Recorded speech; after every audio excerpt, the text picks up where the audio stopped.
روح میں زندگی۔ ایک دوسرے کے ساتھ اپنے تعلقات میں حقیقی آزادی کا تجربہ کرنے کے لیے ہمیں روح کے پھل کی عکاسی کرنا ہوگی۔ میں راشد یونس ہوں۔ دراصل جب میں اس اصول کو سوچتا ہوں تو مجھے لگتا ہے کہ اس میں کچھ اضافہ کرنا چاہوں گا، لہٰذا میں اس اصول کو دوبارہ بیان کرتا ہوں اور اس خیال کو شامل کرتا ہوں۔ ایک دوسرے کے ساتھ اپنے تعلقات میں حقیقی آزادی کا تجربہ کرنے کے لیے ہمیں روح کے پھل کی عکاسی کرنی چاہیے، نہ کہ جسم کے کاموں کی۔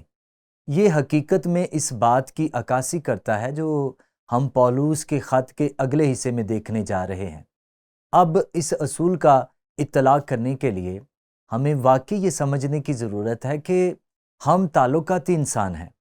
ہم تعلقاتی انسان ہیں اور آپ دیکھتے ہیں کہ یہ تخلیق کی طرف جاتا ہے، جہاں خدا نے کہا تھا ہم انسان کو اپنی صورت پر اپنی شبیہ کی مانند بنائیں۔ جب خدا نے کہا کہ ہم، تو وہ کس کی طرف اشارہ کر رہا ہے؟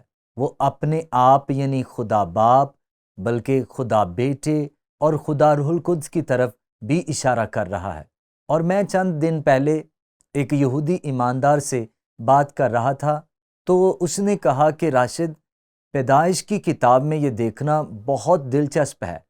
بالکل شروع میں آپ تثلیث کو دیکھتے ہیں، اور ایک یہودی ایماندار کی حیثیت سے وہ اس کے بارے میں بہت پرجوش تھا، کیونکہ اس کی زندگی میں ایک ایسا مرحلہ تھا جہاں وہ صرف عہد نامہ قدیم پر ایمان رکھتا تھا اور صرف اس پر یقین رکھتا تھا جو وہ پڑھتا تھا، اور اس کی تشریح یسوع مسیح جو مسیحا ہے اور روح القدس کے طور پر نہیں کی، جس کا نزول خاص طور پر پینتیکوست پر ہوا۔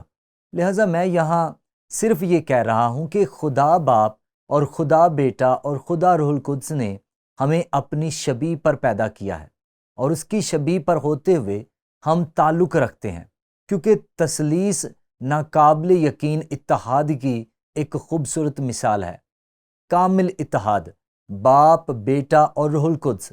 لہٰذا جب ہم دیکھتے ہیں کہ پولوس رسول جب روح کے پھل اور جسم کے کاموں کا موازنہ کرتا ہے تو وہ نسبتی طور پر سوچ رہا تھا، اور اگر ہم اس طرح سوچتے ہیں تو آپ اس تصور سے پیدا ہونے والے بہت سارے معنی دیکھ سکتے ہیں، اور وہ یہ ہے کہ ہماری حقیقی آزادی تب ہوگی جب ہم روح کے پھل کی عکاسی کریں گے۔ لیکن آپ یہ بھی دیکھیں گے کہ جب ہم جسم کے کاموں کی پیروی کرتے ہیں تو یہ بھی نسبتی ہے، جو آزادی کی بجائے غلامی کی طرف جاتا ہے۔ لہٰذا اس کے پیش نظر آئیے ایک نظر ڈالتے ہیں کہ پولوس نے جسم کے کاموں کی کیا تعریف کی۔ وہ کہتا ہے اب جسم کے کام تو ظاہر ہیں، یعنی حرام کاری۔ جب آپ حرام کاری کے بارے میں سوچتے ہیں تو آپ کے ذہن میں کیا آتا ہے؟ آپ رشتوں کے بارے میں سوچتے ہیں، تعلقات، ناپاکی، شہوت پرستی۔ شہوت پرستی میں تعلقات شامل ہیں، بت پرستی، جادوگری، عداوتیں۔ جب آپ عداوت کی بات کرتے ہیں تو آپ کو کسی سے نفرت کرنی پڑتی ہے، یہ ایک تعلقاتی تجربہ ہے۔ جھگڑا، عام طور پر آپ اپنے ساتھ جھگڑا نہیں کرتے، اس میں دوسرے لوگ شامل ہوتے ہیں۔ حسد، کس سے؟ کسی دوسرے سے۔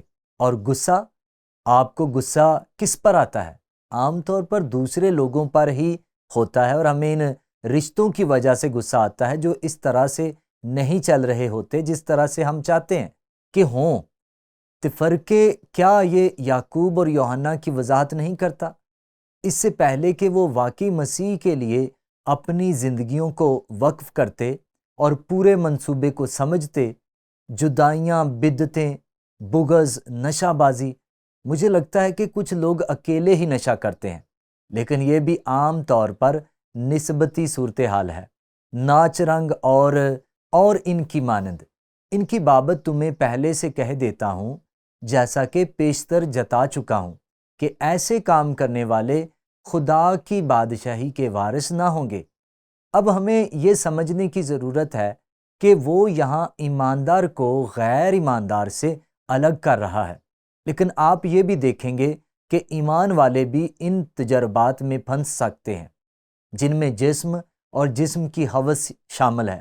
دوسرے لفظوں میں، ایک بار جب ہم مسیح پر ایمان لاتے ہیں تو اس کا مطلب یہ نہیں ہے کہ ہم اس طرح کے تعلقات میں آزمائش میں نہیں پڑ سکتے۔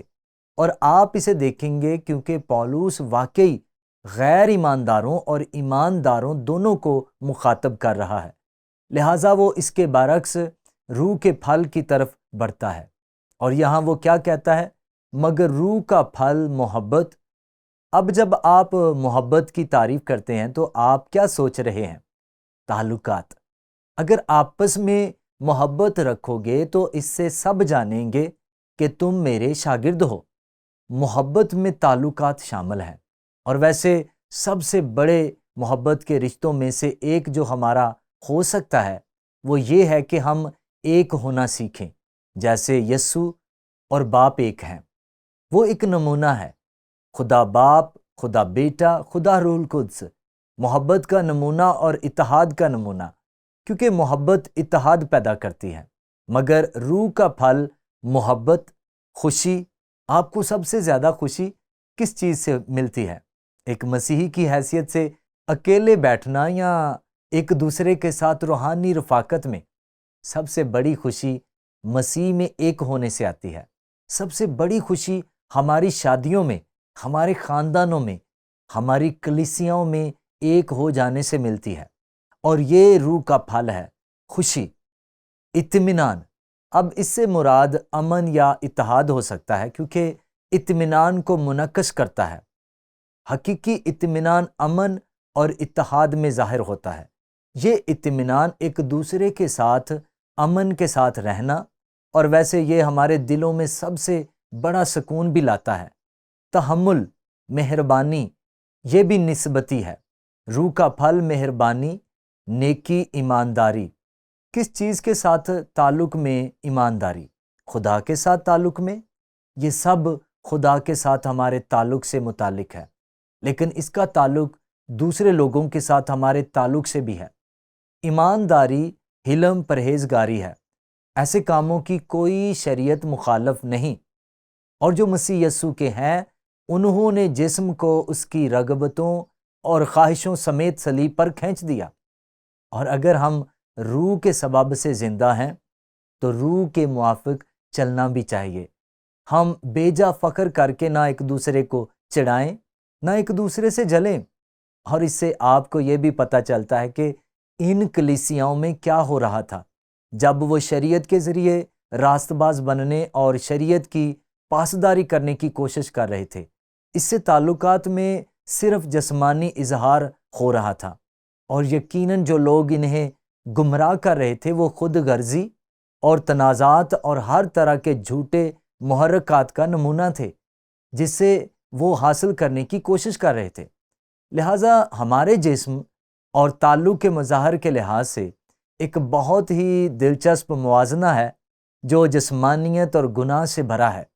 روح میں چلنا روح کے پھل کو منعکس کرتا ہے جو ہمیں ایک دوسرے سے محبت کرنے کی طرف لے جاتا ہے، اور وہ اتحاد جو مسیح کے جسم کے ساتھی اعضاء کے ساتھ ہمارے تعلقات میں پیدا ہوتا ہے۔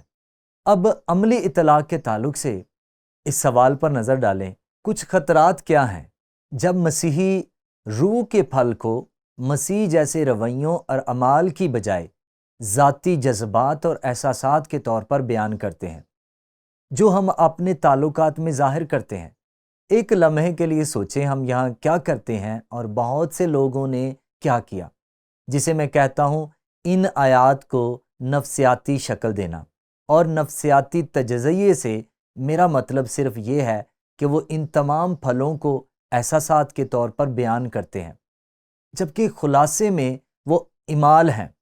لہٰذا اگر مجھے سکھایا جائے کہ روح کا پھل ایک جذباتی احساس ہے جو مجھ سے بہنے والا ہے تو میں بہت الجھن میں پڑ سکتا ہوں، کیونکہ میں روح میں چل سکتا ہوں اور پھر بھی اندر ایسے احساسات ہو سکتے ہیں جو اس جذباتی تشریح سے مطابقت نہیں رکھتے۔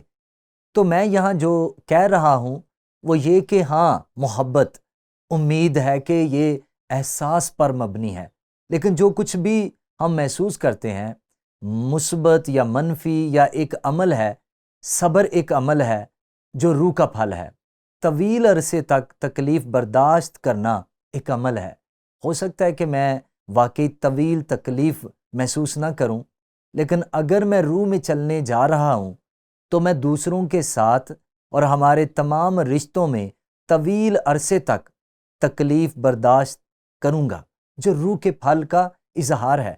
لہٰذا میرے خیال میں یہ بہت اہم ہے کہ ہم یہ سمجھیں کہ یہ احساسات کی بجائے رویے اور اعمال ہے۔ اب مجھے یقین ہے کہ خدا نے ہمیں ان جذبات سے بھی نوازا ہے جو ان مظاہر سے متعلق ہیں، لیکن یہ ہمیشہ درست نہیں ہے، کیونکہ ہمیں محبت کرنی ہے قطع نظر اس کے کہ ہم کیسا محسوس کرتے ہیں۔ اور اگر آپ محبت کی پروفائل کو پڑھیں اور جو پولوس نے ہمیں پہلے کرنتھیوں کے خط اس کے 13ویں باب میں دی ہے، تو ان میں سے ہر ایک بیان کچھ ایسا ہے جو ہم رشتوں میں کرتے ہیں، بجائے اس کے کہ ہم محسوس کیا کرتے ہیں۔ شکر ہے کہ ہم بھی بھائی چارے کی محبت اور بہن کی محبت بھی ایک دوسرے سے رکھ سکتے ہیں، اور اس میں احساسات بھی شامل ہیں۔ لیکن اگر ہم اسے کسی نہ کسی طریقے سے بیان کرتے ہیں تو یہ حقیقی الجھن کا باعث بن سکتا ہے، خاص طور پر اگر ہم روح القدس کے پھل کو صرف ان احساسات کے طور پر بیان کرتے ہیں جو خدا ہمارے اندر پیدا کرتا ہے۔ تو آئیے اس اصول کو یاد رکھیں اور اس کے مطابق زندگی بسر کریں۔ ایک دوسرے کے ساتھ اپنے تعلقات میں حقیقی آزادی کا تجربہ کرنے کے لیے ہمیں روح کے پھل کی عکاسی کرنی ہوگی۔